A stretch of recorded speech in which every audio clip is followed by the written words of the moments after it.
the way lines can be broken or not broken to create a kind of tedium.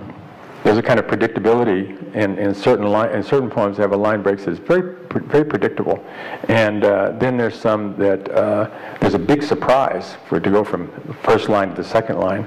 I remember back in the 60s, before Ted Berrigan and I collaborated on a poem, and the first line was, in 1903, W.B. Yeats went out to get the mail box. I mean, it was really juvenile kind of thing, but nonetheless, you can do that. You can overdo it too. And I just want to mention also very quickly, prose poems. Well, what happens there? Where's the line break in a prose poem?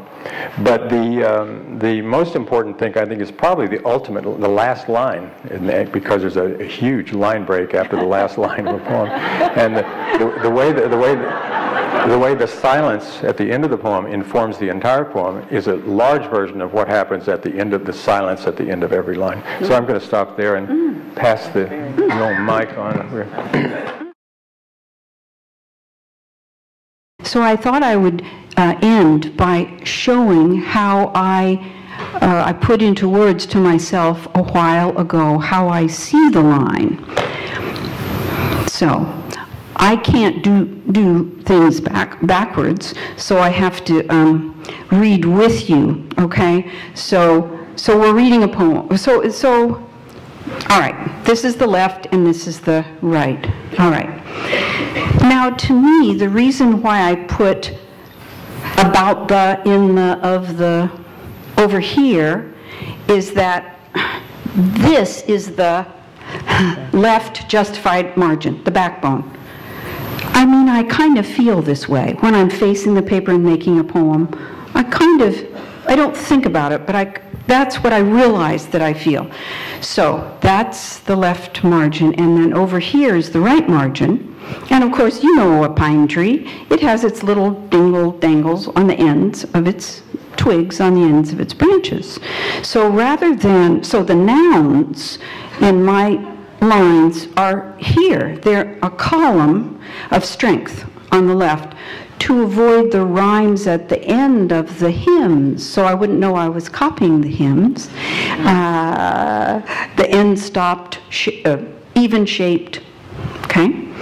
So, yeah, so that's how I feel about my lines. It's like a pine tree, kind of, or a hemlock. And then I actually, over here, is the mirror of that, which is not in language and is not written, but is like the life that the spirit, that this matter of language is representing in a way. And the last thing I'll say is that the whole thing also has a sense to me of a dervish dance. I realized that first line, and then second line. This is to say, oh, you think I'm going to do end stopped? I don't think so. So it goes over, and then longer. Oh, so many cones on the end there, and then really short. Ha! Surprise.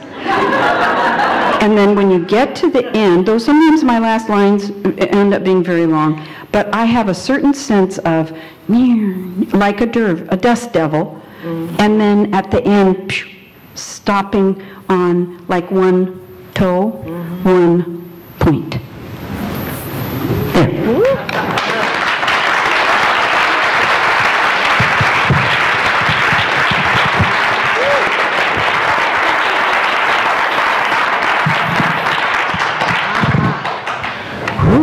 That was wonderful. I was dancing with you. Yes.